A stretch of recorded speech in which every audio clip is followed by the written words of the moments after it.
Farmer Wilson, New Smyrna Beach. We kind of battered around the consolidation of local law enforcement. I'd like to hear each candidate tell us what their position would be on consolidation at the county level for fire operations.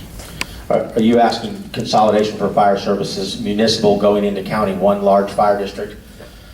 Yeah, that's not something that I think is the right thing to do. I realize that motivation lies in saving money, but I think it threatens the individuality of each city.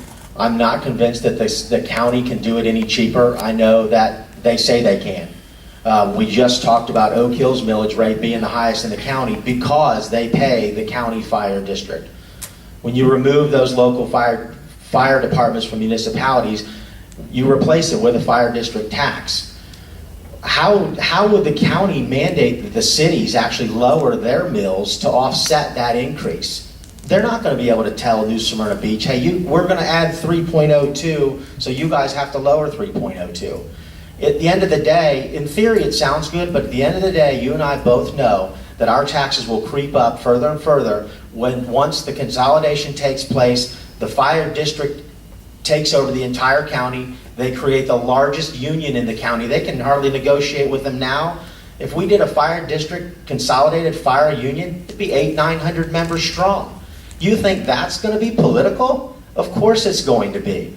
I support each city being competitive with each other, and that means you have your own police, you have your own fire, you have your own business district, you have your own flavor and your own way of attracting economic development and people who want to live there. If we're going to do consolidation of fire and police, we'll start with Oak Hill and we'll make them every city just Volusia County, and we'll brand it all as one, and it'll just be Volusia County. To me, in theory, that's how that plays out, and I just don't agree with it. Jim or Deb? Yeah, I'll go next. No, that's The reality of it is, again, I'm going to go back to that thought process. The cornerstone of every city in the state of Florida is home rule. I believe in home rule. It's up to that determination by that city how they want to govern themselves and how they want to pay for that governance. The reality of it is, I'm in favor of regionalization. I think regionalization has worked very well in Southeast Volusia. We have interlocals with Edgewater. We have interlocals with Fort Orange. We work very well together. Closest unit response goes there first. It doesn't matter which city it is, they're there on the scene. When one of Edgewater's engines is out of service, New Smyrna covers. The same with New Smyrna when Port Orange covers, or vice versa with Edgewater and New Smyrna. It works well.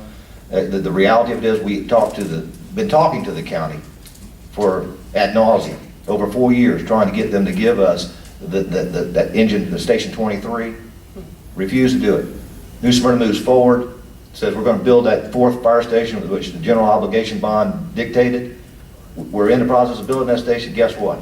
Now Volusia County is interested. Now they're interested in saying, well, maybe we'll partner with you. Maybe we'll stick an engine in that location. Because it doesn't make any sense to have a county fire station right across the street from a city fire station.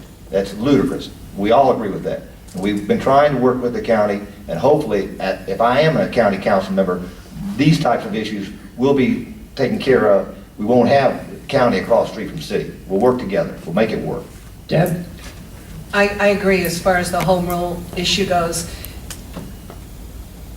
But rules and regulations shouldn't overshadow the health, safety, and welfare of our citizens. And I think that's the whole transport issue and the root of it all. It's where it always raises its head. And I'm going to give you a very personal example. My husband was in an accident. It was hit on Park Avenue in Edgewater. The first responder was the Edgewater Fire Department. They did a wonderful job. We had to wait for evac to get there. By the time evac got there, they transported him to Halifax to the trauma unit. He needed 8 units of blood. Had he been able to be transported earlier and not wait on evac, he may not have needed so many units of blood and been in the trauma unit. I don't know. But the whole issue with transport, we need to allow our local firemen to transport. The health, safety, and welfare of our citizens should trump the rules and regulations, but I absolutely agree with what Jim said on the home rule issue, on that issue. Anybody else have a question?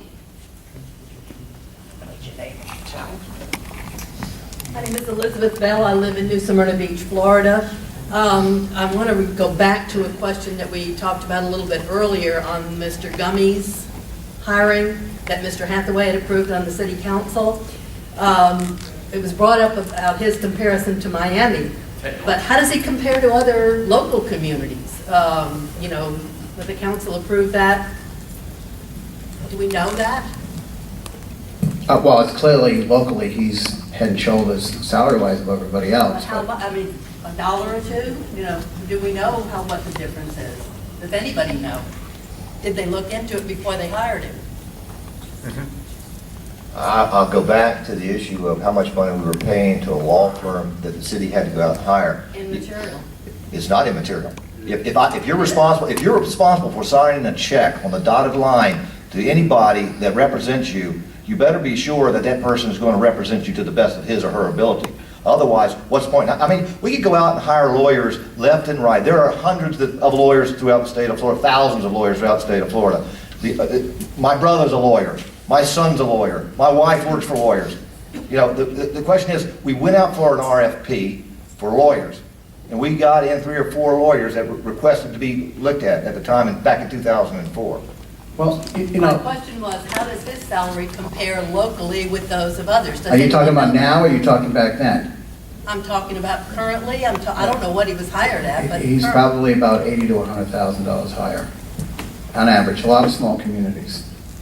I'm not sure Daytona, but You know, again, that's not, you're comparing apples to oranges. You have certain cities who continually don't have an in-house attorney.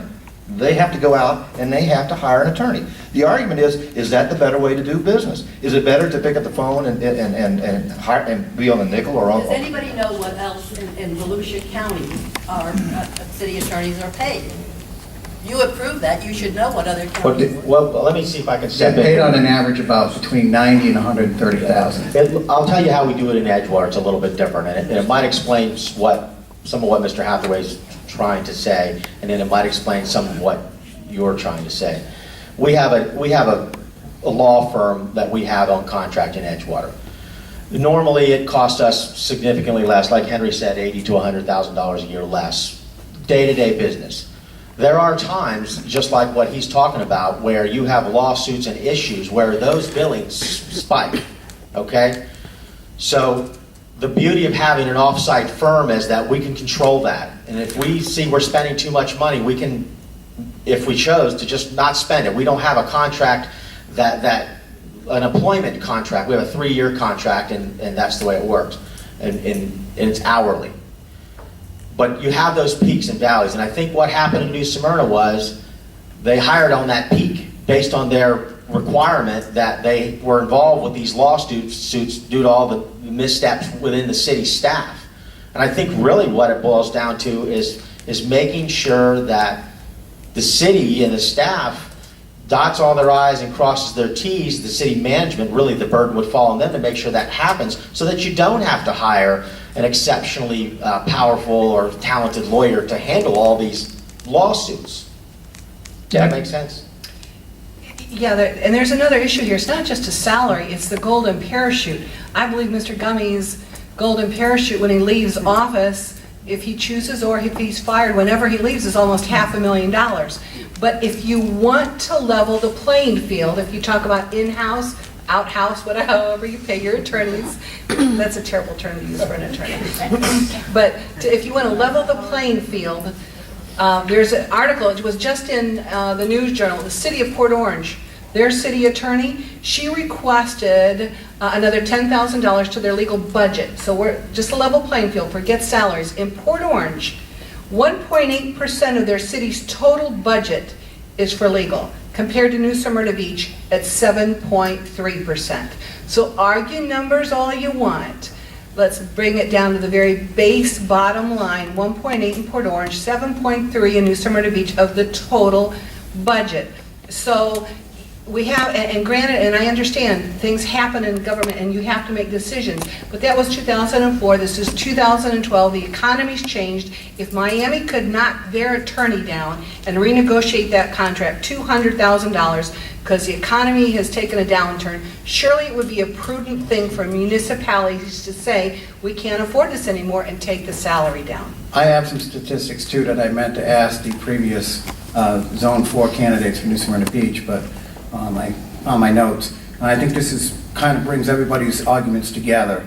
Maybe Gumby's contract is an albatross, but the overall thing of rank and file versus management. In 2002 in New Smyrna Beach, the city manager, Frank Roberts, was paid $72,100. He was the top dog. In 2009, there were 60 people making more than him at that level. 70s, 80s, 90s. We have 7 people today in New Smyrna Beach with a salary of at least $100,000. Mr. Gumby in the $200,000 range, but city manager, assistant city manager, and whether those are needed or not, I think I would ask the 3 of you, when you're talking about countywide fire departments and the need for a balance and keeping them in check, isn't it true that when management gives the rank and file in the good times, they get the salaries? We get more because we have to supervise them? Mr. Kennedy? I don't know that sentence is true. I mean, I wouldn't venture to say that in good times, all management, all they care about is boosting their salaries. But what you're asking is, do we justify the larger salaries, and what is a larger salary? I think that both my opponents asked 2 very valid questions, and those are the answers to those questions are what it should take. One is, Mr. Hathaway brought out earlier, what would a similar position in the private sector pay? And I think that's a good barometer to judge that. And Mrs. Denny's brought up, by her comparison to the percentage of budget as to other cities. I think that's another good barometer to weigh it out. I don't know that running for Volusia County Council, and some of these questions are really New Smyrna Beach directed, and I don't think they're really relevant to the county other than in mentality. You're asking us what would our mentality be on it. I think you have to have a fair barometer. Hey, look, everybody thinks the next guy's making too much and they're not making enough. I mean, that's the truth. I have people in my business all day long that say, wow, you guys get paid an awful lot. And I go home and I dole it all out to the employees and all the expenses, and I go, wow, I didn't really make that much. Right? I mean, that's the reality of it. So it's easy to poke fun at where they come. If you do your due diligence, and this is a burden on management, and it's very important for councils to understand that management is going to try to make things work, and they're not the elected officials. Jim Deneen has not been elected by Volusia County. Let me ask you this question then.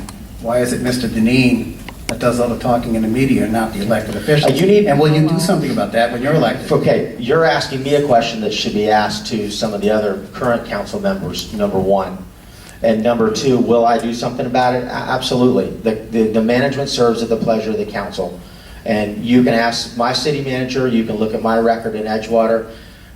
Every single initiative that I've brought forward to the city of Edgewater has been passed with all but one, with a unanimous vote.